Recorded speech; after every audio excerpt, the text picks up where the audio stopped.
आप बहुत पुराने बीजेपी से जुड़े हुए हैं। आप इसका मतलब समझते हैं कि अगर आप किसानों के साथ खड़े होंगे तो आप साफ साफ बीजेपी को बोल रहे हैं कि आप उनके साथ नहीं हो, क्योंकि बीजेपी का सीधा कहना है ये जो 3 कानून बने हैं ये किसानों के लिए बने हैं और किसानों का साफ कहना है कि हमें ये कानून नहीं चाहिए। इसका मतलब जो लोग धरने पे बैठे हैं वो बेवकूफ़ है, या जो लोग 40 किसान शहीद हो गए वो मतलब ऐसे ही शहादत दे दी उन्होंने। आपको आज के बाद से भविष्य क्या लगता है? किसान आंदोलन में क्या होगा, अंत कैसे होगा इसका? आपके चैनल के माध्यम से कह दूं जो मन आत्मा कहती है, अगर तुरंत प्रभाव से ये किसान जिन कानूनों को स्वीकार नहीं कर रहा और ये कैंसल नहीं हुए, देश में धर्म के साथ साथ देश की अखंडता को एक बड़ा खतरा साबित होगा। कि बड़ी छतों को घमंड था छत होने का, छत के ऊपर जब एक मंजिल और बनी और वो छत कब फर्श होगी पता नहीं चला। देखिए आज मुख्यमंत्री जी का विरोध हो रहा है, अंबाला में किसानों ने विरोध किया, धनखड़ जी का विरोध किया, चौटाला साहब की कोठी घेरी, लोग करेंगे क्यों? क्योंकि पुलिस में, फौज में, मिलिट्री में हमारे ही तो बच्चे हैं। उन्हें बनाया गया भाजपा का प्रदेश अध्यक्ष। वो कहते हैं कि एसवाईएल का पानी चाहिए इस समय। पानी के डूब के मरना है जी। पानी का मुद्दा तो 6 साल से आपकी सरकार है, ऊपर नीचे आगे पीछे सब आपकी सरकार है। पानी किससे मांग रहे हो आप? पंजाब से। अब केवल इस किसान आंदोलन में एक दिन का उपवास, ये ड्रामाबाजी, देखिए ना आप उपवास कैसे तोड़वाया किसानों ने। अगर इन लोगों में इतना दम था तो ये पानी लेके उठते, तब मैं मानूं ये सच्ची में किसान हित की बात करे, हरियाणा की बात करे।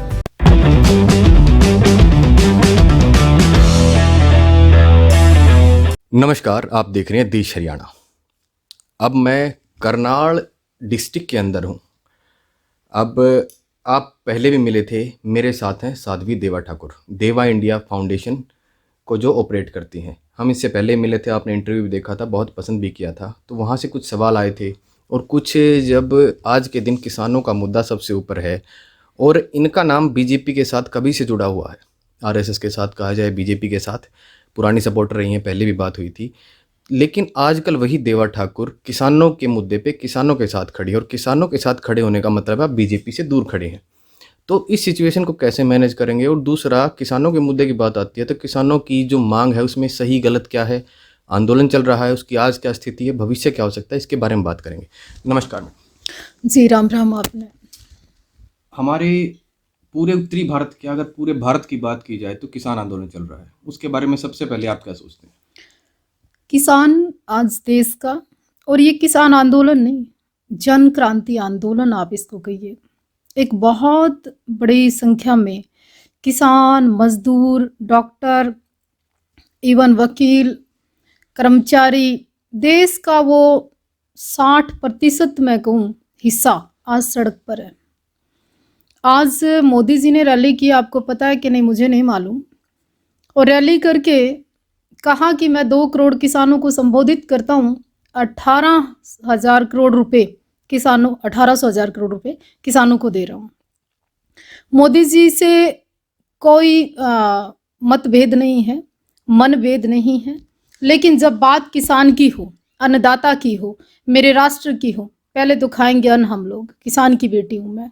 साध्वी या राष्ट्र भगत तो बाद में बनी, क्योंकि मैंने बचपन में अपने पिता को काम करते देखा, वो गुण उस मिट्टी से आए मुझ में, तो उसमें मैं कब कहाँ से लालची हो सकती हूँ कि मैं किसान की बात ना करूँ पार्टी के लिए।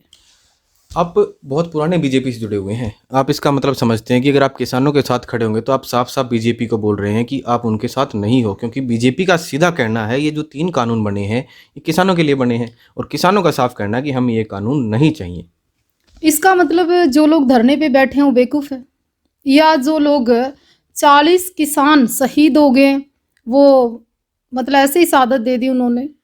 उच्च न्यायालय जिस कोर्ट को हम आप मोदी जी भी मानते हैं, वो उस मंदिर के पुजारी जिनको एडवोकेट आप कहते हैं वो धरने पर बैठे हैं, वो भी अनपढ़ हो गए। तो सत्ता का लालच इस तरह से मेरे ऊपर हैवी नहीं है कि मैं किसान की बात नहीं करूं, मैं किसान की बात करूंगी।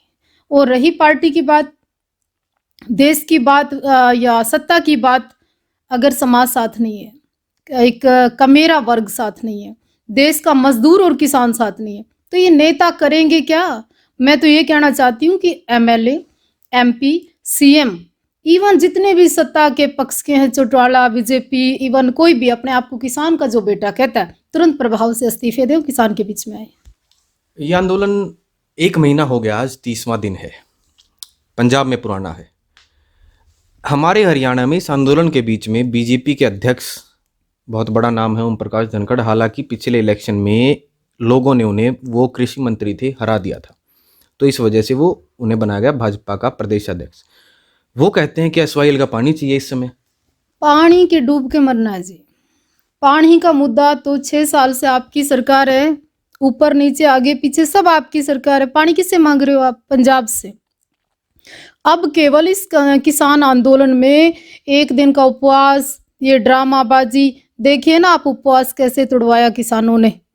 अगर इन लोगों में इतना दम था तो ये पानी लेके उठते, तब मैं मानूं ये सच्ची में किसान हित की बात करे, हरियाणा की बात करे। ये नकली भक्त है, असली मोदी भक्त भी नहीं है।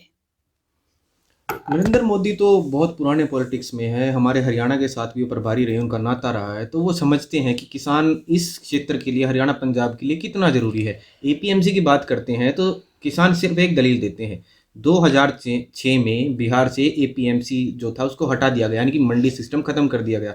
उसके बाद से किसान की वो हालत है कि वहाँ का 3-3, 4-4 एकड़ का जमींदार यहाँ मजदूरी करता है। देखिए, सत्ता में चाहे कांग्रेस आई, सत्ता में चाहे बीजेपी आई, हम कभी ये समझ नहीं सकते थे कि प्रधानमंत्री नरेंद्र मोदी जी किसानों के अधिकार की जब बात आएगी तो इतने निर्दयी हो सकते हैं। अचंभित है हमारे जैसे साधु समाज के लोग भी कि किसान 40 से ज़्यादा लोग शहादत के बाद, संतों की शहादत के बाद उनका सीना पसीजा ही नहीं। मतलब एक शर्मनाक हालात देश में पैदा हो रहे हैं, जाति के नाम पे, समुदाय के नाम पे, धर्म के नाम पे, क्षेत्र के नाम पे, जाट राजपूत के नाम पे। मतलब अजीबो गरीबो राजनीति की स्थिति है इस समय। कैसे सुधरेगी ये? कोई इलाज है इस चीज़ का? क्योंकि 30 दिन हो गए, डेडलॉक बना हुआ है हमारे जो बॉर्डर है इसके ऊपर। देखिए, 30 दिन ही नहीं, मार्च में लॉकडाउन शुरू हुआ था। मार्च के बाद थोड़ा सा जब स्थिति में सुधार आया तो पंजाब से एक लहर चली आंदोलन के नाम पर, किसान के नाम पर। अब आज 1 महीने से दिल्ली की छाती पे किसान बैठे हैं और इन नेताओं को एक जू सर में इनके नहीं इधर से उधर हो रही है। इसका मतलब इतना नशा है, इतना अहंकार है, इतना घमंड है कि आम जनमानस की कोई बात ही नहीं सुन रहा है। ये गलत है, इससे देश टूटेगा। हरियाणा की सरकार बीजेपी और जेजेपी की है, हालांकि बीजेपी का हाथ ज्यादा है। जेजेपी की हमने पिछली बार बात की थी, तो आपका कहना था। मैं दुष्यंत चौटाला जी को आज आपके चैनल के माध्यम से, जैसा कि देश हरियाणा, चौटाला परिवार को, वैसे तो मैं सबको कहना चाहती हूँ, लेकिन विशेष रूप से दुष्यंत चौटाला को कहना चाहती हूँ, जब उन्होंने बीजेपी का साथ दिया था मैंने बधाई दी थी। बीजेपी का साथ दिया था तो बहुत सारे जाट समाज ने उनको माँ बुआ सब सुनाई थी और ये कह दिया था कि ये तो मनोहर लाल खट्टर की बहू है हरियाणा में। लेकिन मैंने उन लोगों को कहा था कि देखिए, सत्ता है, बीजेपी की पार्टी है, सबके हित के काम करेंगे। लेकिन आज जब किसान की बात आई, उस वर्ग ने उसको पुकारा। आज अगर दुष्यंत चौटाला इस्तीफा देकर किसानों के हित की बात करते तो मैं गर्व से कहती कि वाकई आपके अंदर डिसीजन पावर की क्षमता है, आप सत्ता के लालची नहीं हैं। पर आज दुष्यंत चौटाला जी की चुप्पी, और उनकी माता जी तो गायब भी हो गए चुनाव के बाद, दिखाई नहीं देती, तो मैं नहीं मानती, बड़े कमज़ोर लोग हैं। चौधरी देवीलाल का जिसमें खून बहता हो, चौधरी देवीलाल के परिवार के जो लोग हों, उनसे तो अभय जी बहुत सही हैं, कम से कम समर्थन तो करते हैं, भले एक खड़ा है पर कम से कम दम से खड़ा है। दुष्यंत जी तो बड़े कमज़ोर नजर आए। बेशक डिप्टी सीएम हो, बेशक कल कई लोगों को उन्होंने विरोध में, जिन्होंने विरोध किया उनके ऊपर केस दर्ज कर दिए, उससे कोई फर्क नहीं पड़ता, वो केयर, बट गलत तो गलत है। ये डेडलॉक जो बना हुआ है, इसमें असली हाथ किसका है? सेंट्रल गवर्नमेंट में मोदी जी के पास ताकत है, उनके पास इतना बहुमत है कि वो किसी भी बिल को पास कर सकते हैं और किसी को रद्द कर सकते हैं। उनके ऊपर असली प्रेशर क्या है? आपको क्या लगता है, क्यों नहीं कर रहे हो, क्यों नहीं? देखिए, ना मैं अडानी की बात करना चाहती, ना अंबानी की बात करना चाहती, ना जियो की बात करना चाहती, ना रिलायंस की बात करना चाहती। मैं ये कहना चाहती हूँ पूरे देश को, समूचे भारत को, कि आज उड़ीसा, बंगाल, केरल, नेपाल तक के लोग आंदोलन में आ रहे हैं, राजस्थान के लोग आंदोलन में आ रहे हैं। कमी पता किसकी है? कमी है कि दिल्ली में बैठा सीएम, कमी है अशोक गहलोत जी की, कमी है सुखबीर सिंह बादल की, कमी है ममता जी की। वो चारों सीएम बैठते क्यों नहीं दिल्ली में आके? खाली मोदी मोदी मोदी पुकार रहे हो। अरे बैठिए ना, इतने किसान हितैषी हैं, ताकि नजर आ जाए कि सत्ता छोड़ दी किसान के साथ है। चाहते हो आपकी जो विपक्ष है वो अपना काम करे? विपक्ष की मैं हितैषी नहीं हूं, पर विपक्ष के पक्ष में भी नहीं हूं। अगर तुम किसानों के भी इतने हितैषी हो, खाली किसान के कंधे पर रख कर बंदूक नहीं चला रहे हो, तो आइए ना आंदोलन में, बैठिए ठंड के बीच में, गुजारिए सर्द रातें, पता चल जाएगा कितने किसान है ये लोग। देवा ठाकुर क्या कर रही हैं किसानों के लिए जो बॉर्डर पे बैठे हैं? शब्दों से, शब्दों में जान होती है और जान इंसानों के काम आती है, और वो शब्द गूंजते हैं और ब्रह्मांड में गूंजे हुए शब्द लोगों में काम करते मैंने हैं। आपको बहुत सुना था, बहुत एक्टिव है किसानों के ऊपर जो मुद्दा है ये। तो एक सिम कार्ड का मुझे वाकया सुनने को मिला था, जियो सिम कार्ड की कुछ बात थी, उसके बारे में बताइए मुझे थोड़ा। हाँ, मैं कहना चाहती हूँ कि बंद करिए ना ऐसे सिम कार्ड, बंद करिए ना ऐसी कंपनियों को सपोर्ट करना, बंद करिए ऐसे रिलायंस के पेट्रोल पंपों पे जाना, बंद करिए ऐसे लोगों को सपोर्ट करना। और ये लोग अगर इनके यूज़ ही नहीं करेंगे हम लोग सिम, तो इनके टावर पे क्या कबूतर अंडे देंगे? क्या करेंगे? अपने आप खत्म हो जाएंगे। ऑप्शन क्या है? ऑप्शन बहुत सारे हैं देश में। अगर ये किसान अन्नदाता 1 साल नहीं उगाए तो इनकी आंख बाहर आ जाएंगी, जितने सत्ता में बैठे हैं लोग। ये किसान को इतना कमजोर कैसे लगाते? इतने, देखिए कोई छोटी राजनेता नहीं है आज मोदी। आज आज की रैली का मैं थोड़ा सा सुबह देख पाई थी। आज संत बाबा राम सिंह, जो इस किसान आंदोलन के शहादत दे के सर में गोली मारकर उन्होंने अपनी जान दे दी। जहां संतों का खून गिरे वहां क्रांति होती है। जिस सिख धर्म का बार बार सत्कार करते हो तुम, जिस सिख धर्म की पगड़ी पहनकर गुरुद्वारे जाने की जरूरत पड़ी, उस गुरु के सिख तो आज सड़क पे हैं। उस गुरु की दी हुई शिक्षा कहाँ गई? फिर अगर वो समाज इतना कमजोर है, फिर गुरुद्वारे जाना क्यों? यानी कि देश का प्रधानमंत्री धर्म के नाम पर इस तरह की मानसिकता रख सकता है, कम से कम देवा ठाकुर नहीं सोच सकती।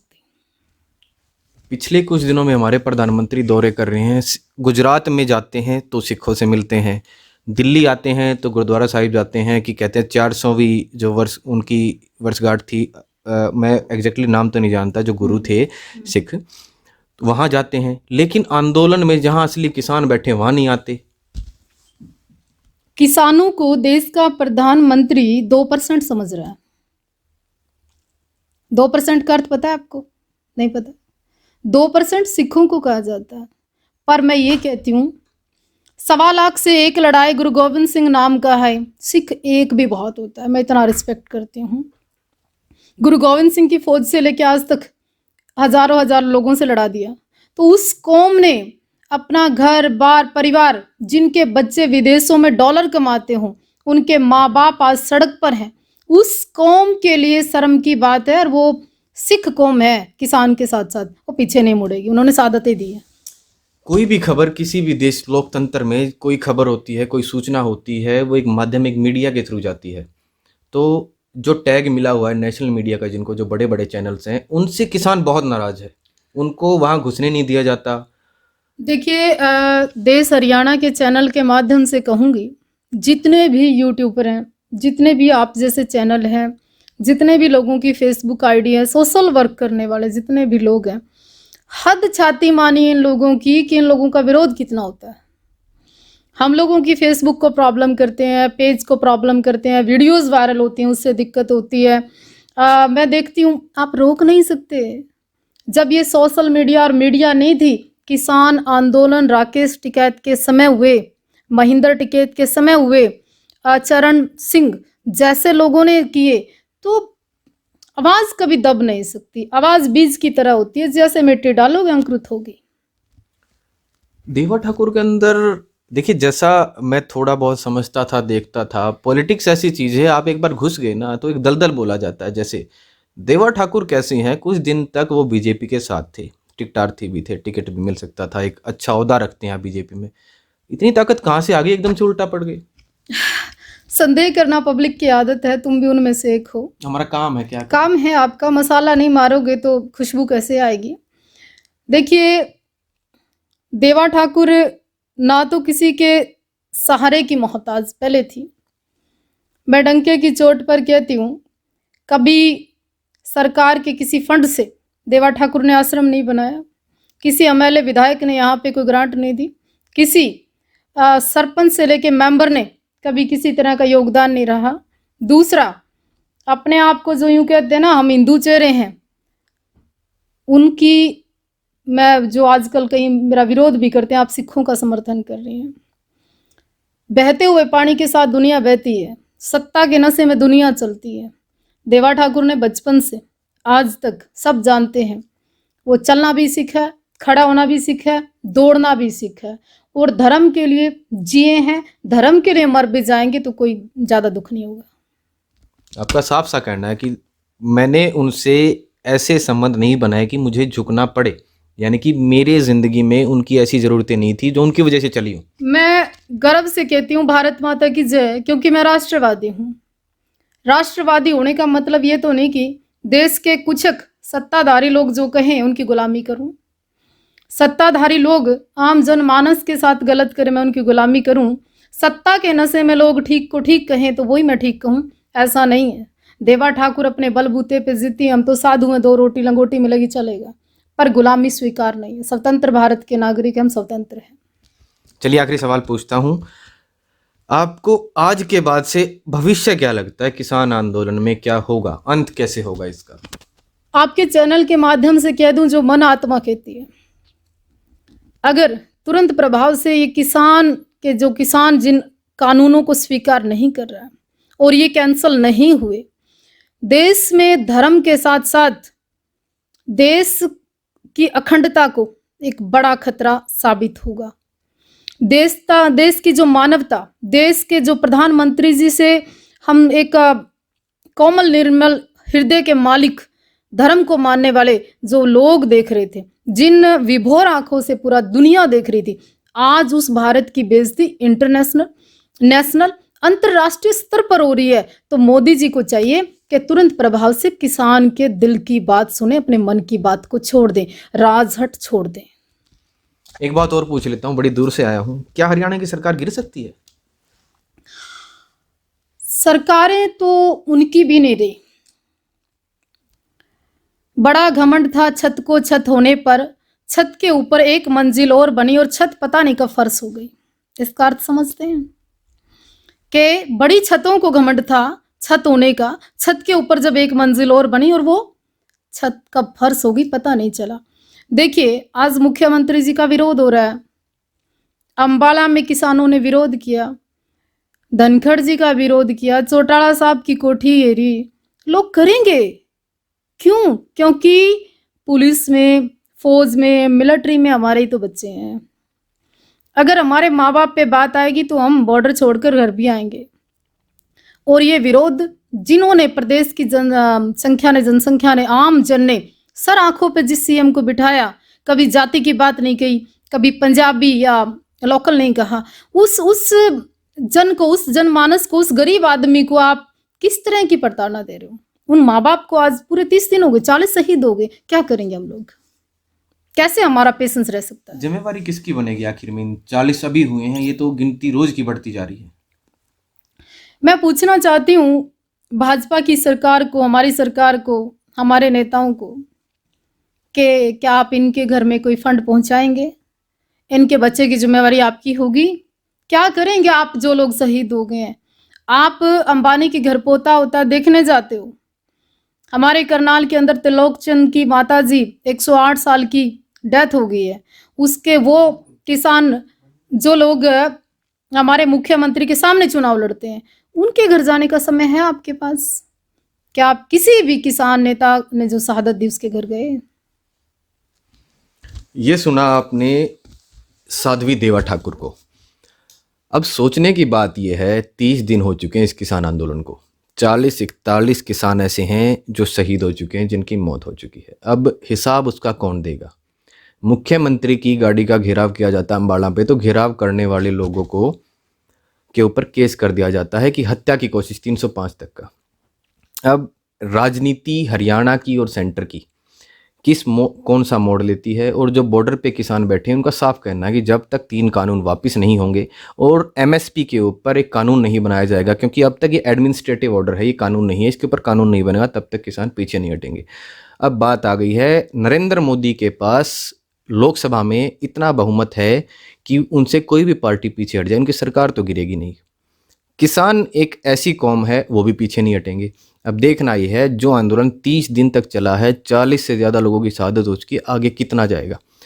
साध्वी देवा ठाकुर के विचार सुने आपने, इनकी बातों से कितना सहमत हैं, कुछ सवाल हैं, कमेंट करके बताइएगा और वीडियो को लाइक कीजिएगा। धन्यवाद।